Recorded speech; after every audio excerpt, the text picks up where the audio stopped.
Assalamu alaykum. Tordagi barliq roman anglag'uchi do'stlar. Biz Abdumid Xo'ja Abdullah Qaraqash yozgan Zulmatlik tuproq romanini o'qib, oldingi qismda Yavuzbekning oshko'z, harom tomoq, hiligarlarning to'zig'iga tushmoqchi bo'lgan yeriga kelib to'xtagan edik. Endi davomini o'qiymiz. Yavuzbek mingishqa aldiraytdi, biroq oldidagi notunish odamning yig'isi uni choy ichib mingishqa da'vat qiladi.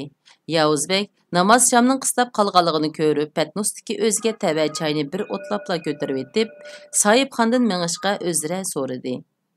Zargar bir oz takkallub so'zi qilgandan keyin uning mingishiga ruxsat qildi.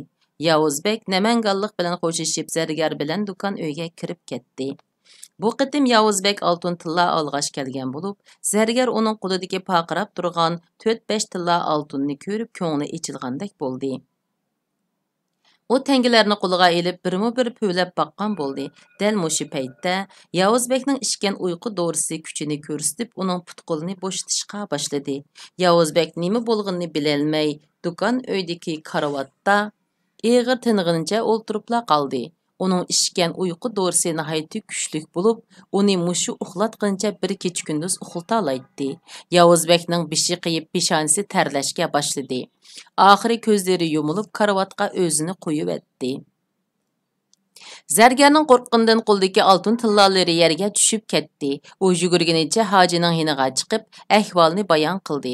Hoji do'kon uyga kirib, Yavuzbekning ko'z qapig'ini ichib qarab biqib, dorining rostilla karomatini ko'rsatganligini jazmlashtirdi. Andin u darhol nepis chapanini kiyib, chapanning yanchuqini aqtirib general yezib bergan ruscha tunishtirish xatini qo'liga ilib, yugurganicha chiqib ketdi. U shu yugurganicha bu bozorning amonligiga mas'ul askarlar turishliq atratning oldiga berib, qarovullik qilayotgan rus askariga tunishtirishni berdi. Askar tunishtirishni o'qib hojini darhol ishxonaning orqa hovlisidagi boshliqning yotiqiga boshlab chiqib xatni boshliqiga berdi. Boshliq xatni chiroqqa tutib o'qigandan keyin darhol pushtak chilividi. 30-40 cha qurolliq rus askari yerdan o'ngandek paydo bo'lib, sapga tizildi. Başlıq hojiga ishorat qildi. Hoji ularni boshlab zargarning uyiga ushqandek yugurdi. Yavuzbek uyg'onganda o'zining putqulning kishallangan holda tok yondirilgan bir uyda temir o'rindiqqa zanjir bilan mahkam bog'langanligini ko'rdi. Yavuzbek harbiy mashina bilan Ostonaga yalab akilinish jarayonida chataq chiqib qolmaslik uchun harbiy doktor uningga yo'l bo'yi uyqu dorisini ukul qilib kelgan edi. Şuna u uyqusidan uyg'onganda esini obdan bilolmayotdi. "Bu qayer?" Yavuzbek g'azab bilan vaqirdi. "Bu degan ruslarning turmisi, janobiy Bassangun", dedi uning uyg'onishini kutib turgan general mukammal turkman talaffuzida. Yavuzbek mushu chaqda o'zining hiliqi ikki munofiq tarafidan setib etilganligini o'ylab, yetib qilgan ishidan qattiq pushaymon qildi. Malikining hozir nima holga tushib qolganligini xiyol qilib, ko'z oldini qorong'ulik bosdi. U ochiqda vaqirdi. "Senlarga nima lozim? Meni qo'yib etish!" "Bizga lozimi xandonlik g'aznisidagi ashu boyliqlar, Yavuzbek. Oqshomda odamlaring seni bizga tutib berib, ahvolingni yipidan yengilsig'icha aytib berdi. Anglasa, g'aznidagi boyliqni taqsimlashga sen o'zing bosh bo'lib tikansan. Sen o'zingga bir tal tengi umu qoldirmay tarqitib etmagansan? Bizni nima ko'rib qolding? Rostingni ayt." General Seriq Burutin likildi uningga buyruq qildi. "To'la jo'ylama. Men sendeklardek pes emasman. Undaq bo'lsa, bu yeshil olmasini nerdan topding?" Yavuzbek o'zining qayerda ketkizib qo'yganligini his qildi.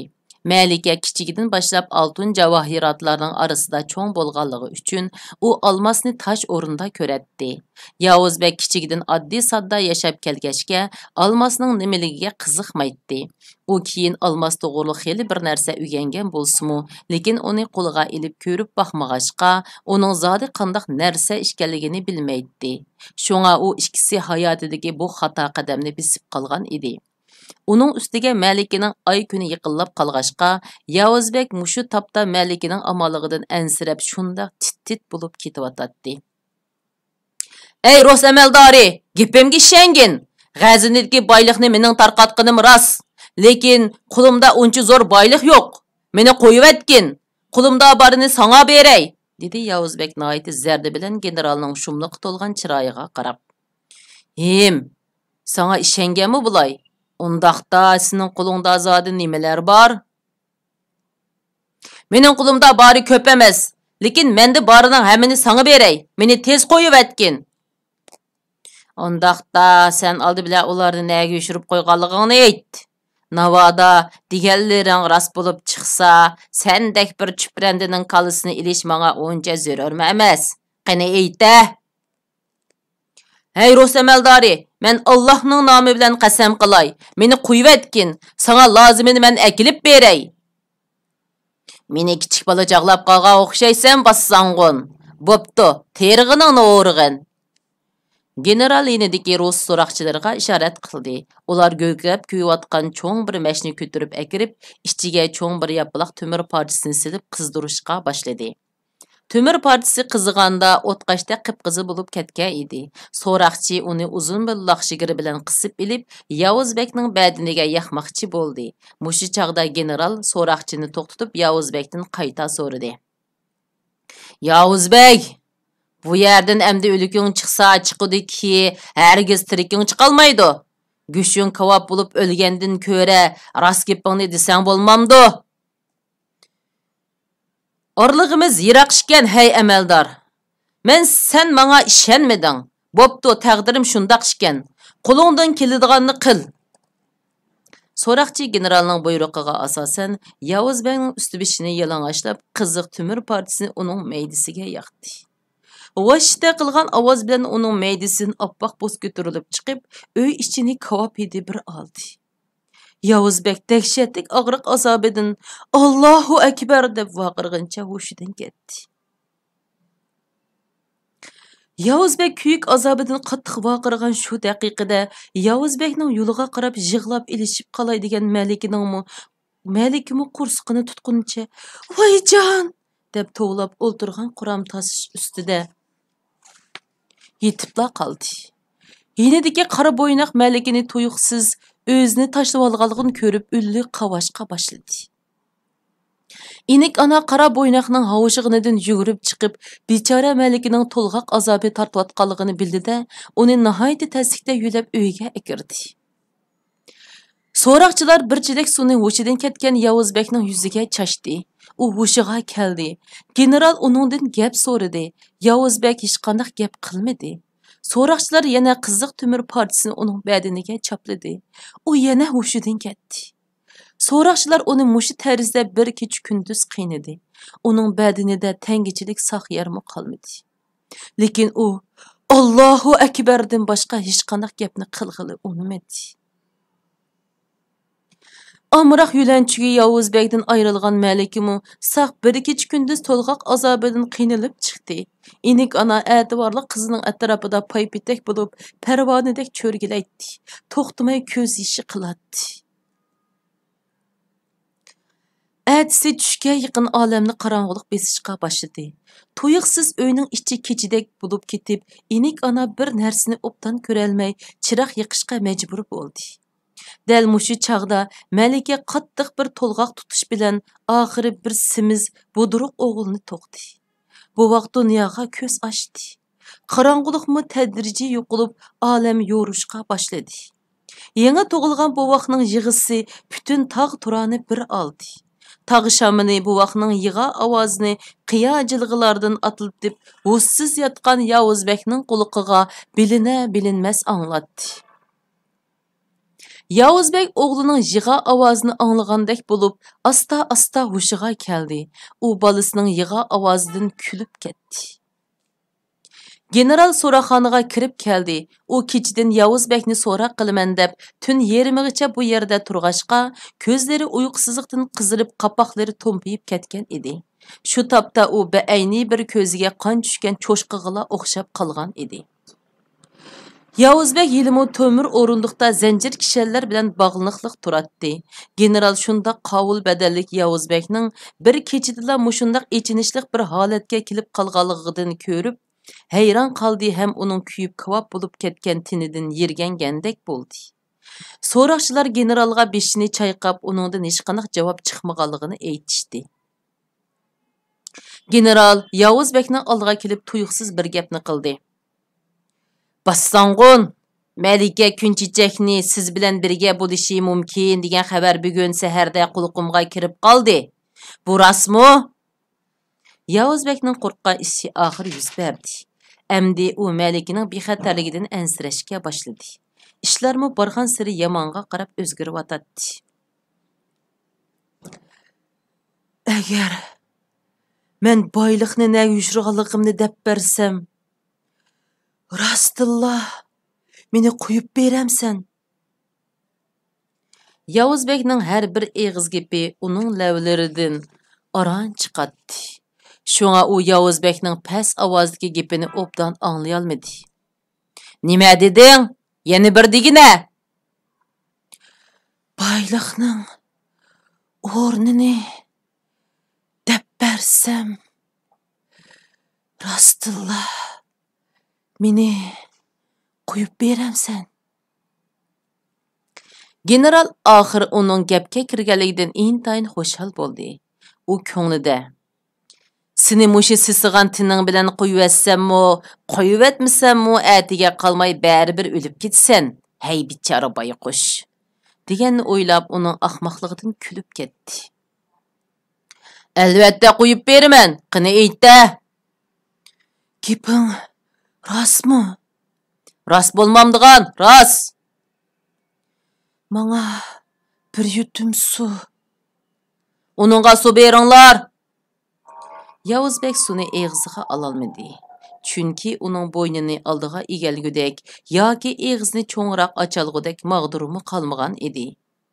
General so'roqchilarga zanjirni aran bo'shtib qo'yishga azroq bo'shtib qo'yishga ishorat qildi.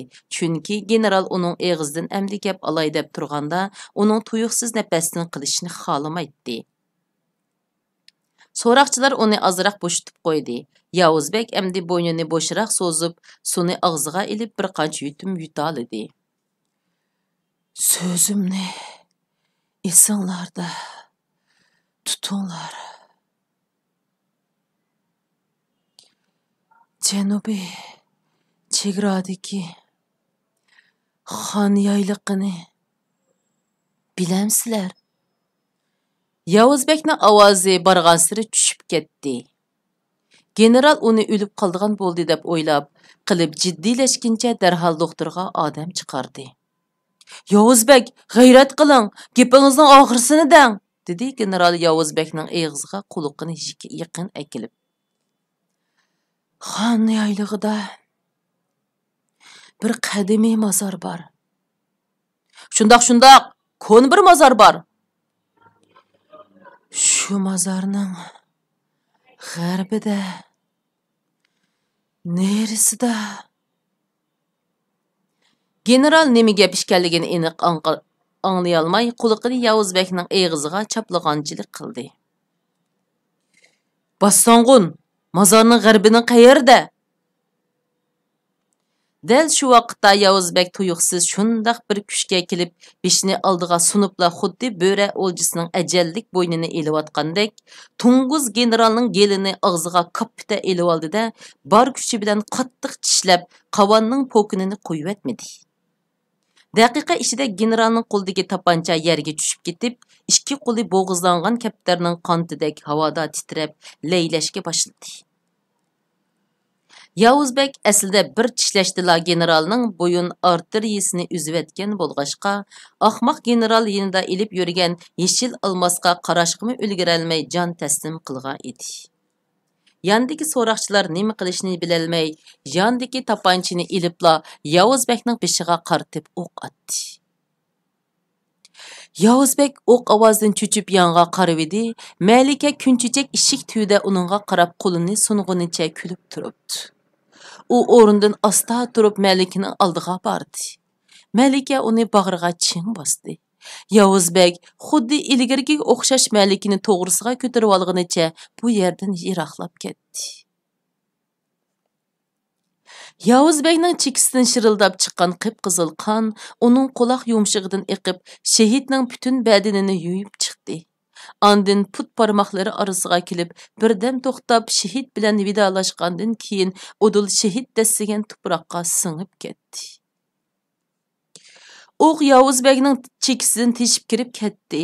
Uning chekisidan buqildab qon eqishga boshladi. Mushu paytda Malika Kunchechakmi o'zidan issiq bir narsaning mingib ketganligini sezdi. Uning yuragi o'rilib, nafsi qiyinlashdi. Inik ana Malikadan tuyuqsiz ko'plab qon chiqib ketganligini ko'rib, as-hushini yo'qotdi. Chunki tug'utdan keyingi bunda qanashda hech qanday ana saq qololmaydi. Malika o'zining borgan siri bo'lolmayotganligini his qilib, ilik onani chaqirdi.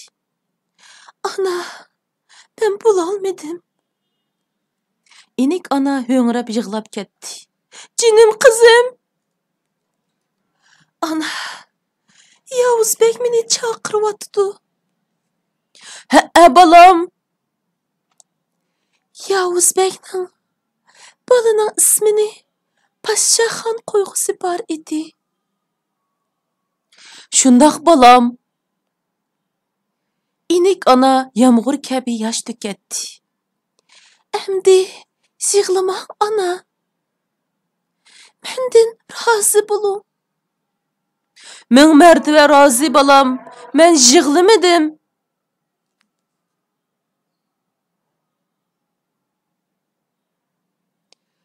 Bu qitimliq roman anglitishimiz bu yergacha bo'ldi. Xayr xo'sh.